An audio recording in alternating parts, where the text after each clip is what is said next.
এই দলটাকে যদি আপনার নিষিদ্ধ করা হয় তাহলে আইন শৃঙ্খলা এবং দেশের রাজনীতিরও অনেক উন্নতি হবে।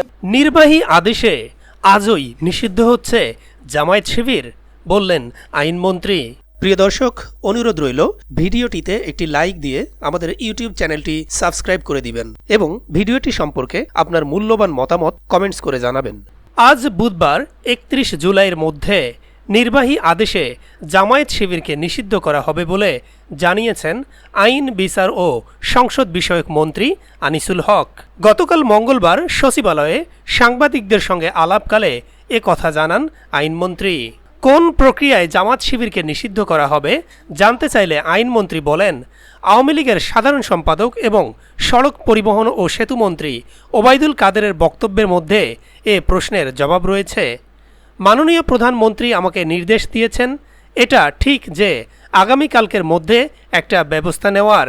আমি কিছুক্ষণ পরে মাননীয় স্বরাষ্ট্রমন্ত্রীর সঙ্গে বসব, সেখানে আমরা সিদ্ধান্ত নেব কোন আইনি প্রক্রিয়ায় হবে।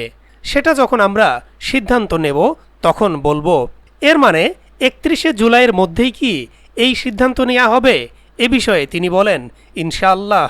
আন্দোলন চলমান রয়েছে, এর মধ্যে জামায়াত শিবির নিষিদ্ধ করে পরবর্তী সময়ে সরকার আবার ঝামেলায় পড়বে কিনা এ বিষয়ে আনিসুল হক বলেন, দেখেন, এই যে নৃশংসতা যেটি গত ১৬ই জুলাই থেকে চালানো হয়েছে, কোটা বিরোধী আন্দোলনের নামে যে সহিংসতা চালানো হয়েছে, যারা কোটা বিরোধী আন্দোলন করছেন তারা কিন্তু জানিয়েছেন যে এ সহিংসতার সঙ্গে তাদের কোনো সম্পৃক্ততা নেই। সেক্ষেত্রে আমাদের কাছে তথ্য উপাত্ত আছে, জামায়াত, বিএনপি ও ইসলামী ছাত্র শিবির ছাত্র দলের যারা জঙ্গি তারাই এটা করেছে। আইনমন্ত্রী বলেন, এই দলটাকে যদি নিষিদ্ধ করা হয় তাহলে আইন শৃঙ্খলা এবং দেশের রাজনীতিরও অনেক উন্নতি হবে।